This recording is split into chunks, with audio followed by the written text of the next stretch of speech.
नाजरीन आदाब। जैसा कि आप जानते हैं कि आज गांधी जयंती है, इसी हवाले से जो है आज भारत में जो है स्वच्छ भारत अभियान जारी है। इसी सिलसिले में जो है आज बीजेपी के जो है वर्कर्स और अशोक कौल जो है खुद हिस्सा ले रहे हैं। आइए इनसे बात करते हैं, देखते हैं ये क्या कहते हैं। कि 1 अक्टूबर से लेकर अगले 7 दिन 8 अक्टूबर तक, इतवार से लेकर इतवार तक एक सप्ताह पूरा स्वच्छता क्लीनलीनेस का ड्राइव सारे लोग लें और अपने आसपास स्वच्छता फैलाए, गंदगी न फैलाए, अपने आसपास स्वच्छता को रखे। स्वच्छता से ही जीवन अच्छा रहता है, स्वच्छता से ही बीमारियां दूर हो जाती हैं। बीमारियां जो आती है वो जब गंदगी फैलती है तो बीमारियां आ जाती है। बीमारियों को दूर करना है तो हमको स्वच्छ रहना है। इसलिए आपने देखा कल सारे देश भर में और कल से लेकर एक सप्ताह के लिए, एक वीक के लिए ये स्वच्छता का अभियान सारे देश भर में लिया जाएगा। और उसी सिलसिले में आज हम इस पार्क में, शेर कश्मीर पार्क में आए हैं और हम भी यहाँ जो कुछ गंदगी है उसको उठा रहे हैं, उसको इकट्ठा कर रहे हैं और इस पार्क को और स्वच्छ बना रहे हैं। ये पार्क तो पहले से ही काफ़ी स्वच्छ है, फिर उसको और स्वच्छ बना रहे हैं ताकि गंदगी यहाँ नहीं फैले। पेशेंट्स रहते हैं, जब हम अक्सर अस्पतालों का हाल देखते हैं कि वहाँ पे लेटरिन का बहुत बुरा हाल है। इंतजामिया वहाँ पे सफाई उस तरह से, जिस तरह से ये स्वच्छ भारत अभियान का मिशन है या होना चाहिए, उस तरह नहीं है। भारतीय जनता पार्टी जैसे आज आपने यहाँ पे या पिछले कल भी आपने अभियान चलाया है, तो क्या अस्पतालों में आपका कोई खुसूसी अभियान रहेगा? कल मैं करगिल में था। करगिल में कल हमारा अभियान हॉस्पिटल में ही था।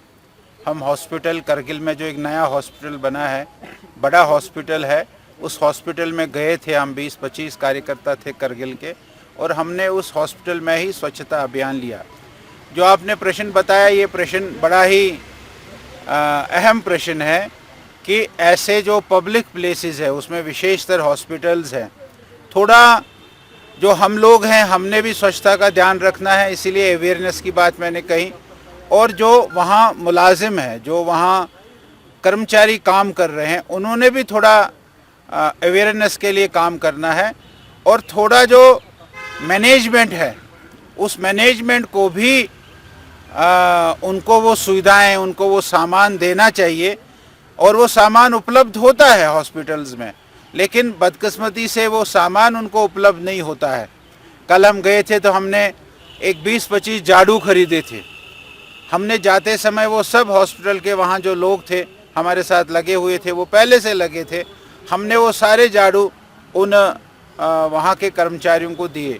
उनको बड़ा अच्छा लगा, हमको भी अच्छा लगा कि हम ये झाड़ू लेकर वापस नहीं गए हैं। तो थोड़ा एडमिनिस्ट्रेशन, थोड़ा जो मैनेजमेंट है, मैनेजमेंट भी अगर इस चीज़ को ध्यान देगी तो मुझे लगता है जो आपका प्रश्न है वो नहीं रहेगा। इलेक्शन के लिए यहाँ की आवाम, यहाँ की सियासी पार्टियाँ, आप भी बड़े पिछले 5-6 साल से बड़े इंतज़ार में है कब इलेक्शन हो गए, आवाम को मकामी रिप्रेजेंटेटिव्स मिलेंगे, नहीं हो रहा है। तो अब ये लोग जो है ना, अभी वुमेन्स रिजर्वेशन बिल आई, उस वुमेन्स रिजर्वेशन बिल में ओबीसी को कोटा नहीं है, ओबीसी को कोटा मिलना चाहिए। यहाँ पंचायतों में ओबीसी को कोटा नहीं है, पंचायतों म्यूनसिपलिटी में ओबीसी को कोटा नहीं है। एक तरफ से तो ये चलाते हैं, दूसरी तरफ से करते हैं चुनाव नहीं कराते हैं। अब सरकार में मैंने आज देखा, अखबार में आया था, सरकार ने कहा है कि हम ओबीसी को रिजर्वेशन देंगे। और ओबीसी को रिजर्वेशन सरकार नहीं दे सकती है, उसके लिए कमीशन बनाना पड़ेगा। वो कमीशन अपना काम करेगा, शायद ओबीसी को रिजर्वेशन देगा। और उसके बाद ये जो हमारे पॉलिटिकल पार्टीज़ हैं जिनको ओबीसी वालों को आज बहुत याद आती है और ओबीसी को रिजर्वेशन मिलेगी, ऐसा हमको लगता है। बाकी भारतीय जनता पार्टी ने हमेशा कहा कि हम तैयार है, और जब भी इलेक्शन कमीशन ऑफ इंडिया या यहाँ का इलेक्टोरल ऑफिसर जब भी चुनाव की कॉल देगा भारतीय जनता पार्टी तैयार है। पॉलिटिकल पार्टीज का ये इल्ज़ाम है भारतीय जनता पार्टी पर कि इलेक्शन कमीशन पे भारतीय जनता पार्टी का दबाव है, इसलिए वो इलेक्शन का अनाउंस नहीं करते हैं।